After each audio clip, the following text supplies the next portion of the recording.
சினிமாவிற்குள் நுழைவதற்கு திறமை இருந்தால் போதும், ஆனால் அடுத்தடுத்த வாய்ப்புகளை தக்க வைப்பதற்கு அழகு ரொம்ப அவசியம். அதனால் முக்கால்வாசி நடிகைகள் ஆரம்பத்தில் இருந்த அழகை இன்னும் அதிகப்படுத்தி தொடர்ந்து வாய்ப்புகளை பெற வேண்டும் என்ற நோக்கத்தில் பிளாஸ்டிக் சர்ஜரி மூலம் அழகை மெருகேற்றியிருக்கிறார்கள். அப்படி எந்த நடிகைகள் என்ன சர்ஜரி பண்ணிருக்கிறார்கள் என்பதை இந்த வீடியோல நம்ம பார்ப்போம். அதுல ஃபர்ஸ்ட் பாத்தீங்கன்னா நடிகை நயன்தாரா. ஆரம்பத்தில் அறிமுகமான படங்களில் நயன்தாராவை பார்த்ததற்கும் இப்போ பார்ப்பதற்கும் ரொம்பவே வித்தியாசமாக முகப்பொலிவுடன் ஜொலித்து வருகிறார். அந்த வகையில அவருடைய புருவத்தில் வித்தியாசத்தை காட்ட வேண்டும் என்பதற்காக கண்ண பகுதியிலும் மூக்கு பகுதியையும் சர்ஜரி செய்திருக்கிறார். அத்துடன் லிப்பில்லர்களையும் பயன்படுத்தி இருப்பதாக கூறப்படுகிறது. அடுத்தது சமந்தா. இவர் பானா காத்தாடி மூலம் அறிமுகமான பொழுது இருந்ததை விட தற்போது இவருடைய அழகு மொத்தமாக மாறியிருக்கிறது.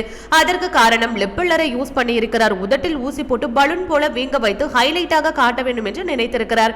இதே சினிமாவில் இருக்கும் முக்கால்வாசி ஹீரோயின்கள் பயன்படுத்தி இருக்கிறார்கள். அடுத்தது ஸ்ருதிஹாசன். நடிகை ஸ்ருதிஹாசன் ஆரம்பத்தில் பார்த்ததை விட இப்போ பார்ப்பதற்கு ஆளை அடையாளம் தெரியாத அளவிற்கு மாறியிருக்கிறார். அதற்கு என்ன செய்திருக்கிறார் என்றால் இவருடைய முகம் இயற்கையாகவே வட்டமாக இருக்கும். ஆனால் அந்த முக வடிவத்தை ஓவல் ஷேப்புக்கு மாற்றி இருக்கிறார். அதற்காக பிளாஸ்டிக் சர்ஜரிகளையும் காஸ்மெட்டிக் பொருட்களையும் வைத்து அழகை மெருகேற்றி இருக்கிறார். அடுத்தது நடிகை த்ரிஷா. இவருடைய மூக்கு ஷைனிங் ஆகவும் கொஞ்சம் தூக்கலாகவும் காட்ட வேண்டும் என்பதற்காக பிளாஸ்டிக் சர்ஜரி மூலம் மூக்கில் அறுவை சிகிச்சை செய்திருக்கிறார். மேலும் இவருடைய முகத்தை அதிக பொலிவுடன் கொண்டு வர போட்டோக்ஸ் எனும் சர்ஜரி செய்திருக்கிறார். இதனால் தான் 96 படத்தில் பெருசா மேக்கப் எதுவும் போடாமல் இருந்தாலும் ஜானுவாக மக்கள் மனதில் ஜொலித்திருக்கிறார். அடுத்தது நடிகை தமன்னா.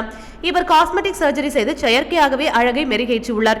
எதற்காக இது என்றால் படத்திற்கு படம் ஷைனிங்காக காட்ட வேண்டும் என்பதற்காக முறையான சிகிச்சைகளை செய்து எந்தவித பின் பாதிப்பும் வராமல் இருப்பதற்காக அதிக ரிஸ்க் எடுத்து தமன்னா இயற்கை அழகை மாற்றி செயற்கையாக கொண்டு வந்து வைத்திருக்கிறார். இது போன்ற சினிமா மற்றும் சீரியல் தொடர்பான செய்திகளை காண சினி டைம்ஸ் சேனலை மறக்காம சப்ஸ்கிரைப் பண்ணுங்க.